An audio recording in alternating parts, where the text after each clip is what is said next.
Dear students, अब हम ले रहे हैं बेटा एक्सरसाइज 1.1 से। मैं पहले क्वेश्चन नंबर 4 ले रही हूँ बेटा, ट्रू फॉल्स। उसके बाद हम इसके रेस्ट ऑफ द क्वेश्चंस करेंगे। तो देखिए बेटा, हमें जो ट्रू फॉल्स में फर्स्ट ट्रू फॉल्स है हमारा, सत्य असत्य है, वो क्या है? प्रत्येक प्राकृत संख्या एक पूर्ण संख्या होती है। संख्याओं के ऊपर बेटा मैं पहले ही आपको जानकारी दे चुकी हूँ। अगर फिर भी आपको कोई डाउट है तो डिस्क्रिप्शन में नीचे लिंक दिया हुआ है, आप वहाँ से वीडियो देखिए संख्याओं के ऊपर और फिर इस एक्सरसाइज पर आइएगा।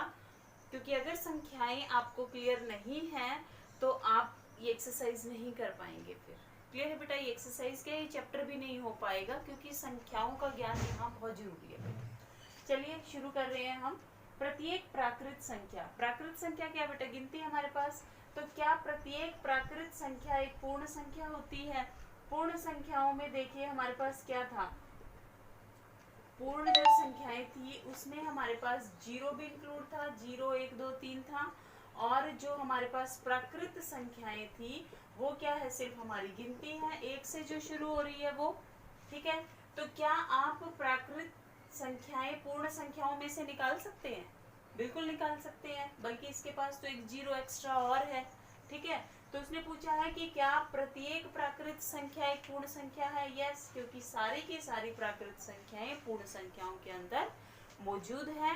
अतः ये जो आपका फर्स्ट जो क्वेश्चन है ये आपका ट्रू है, सत्य है। ठीक है बेटा, नेक्स्ट हमारे पास है क्वेश्चन नंबर, इसी का ही सेकंड पार्ट। प्रत्येक पूर्णांक एक पूर्ण संख्या होता है। प्रत्येक पूर्णांक बेटा, पूर्णांक बड़े हैं, ज्यादा है, और पूर्ण संख्याएं जो हैं वो पूर्णांकों का ही एक हिस्सा है। तो इसका मतलब कि पूर्णांक ज्यादा है तो वो पूर्ण संख्याओं का हिस्सा नहीं हो सकते। पूर्ण संख्याएं पूर्णांकों का हिस्सा है, इसलिए ये आपके पास फॉल्स हो गया। ठीक है, थर्ड हमारे पास है प्रत्येक परिमेय संख्या एक पूर्ण संख्या होती है। प्रत्येक परिमेय संख्या, परिमेय संख्या तो ये भी है बेटे, परिमेय संख्या ये भी है हमारे पास। ठीक है, और परिमेय संख्या जो है ये भी है। ठीक है, और ये भी है। तो गिनती वाले अंक तो हमें मिल जाएंगे पूर्ण संख्याओं में सारे, लेकिन ये जो परिमेय संख्याएं हैं, जो पूर्ण संख्याएं नहीं है, ये हमें पूर्ण संख्याओं में नहीं मिलेगी। तो इसलिए प्रत्येक परिमेय संख्या एक पूर्ण संख्या नहीं होती।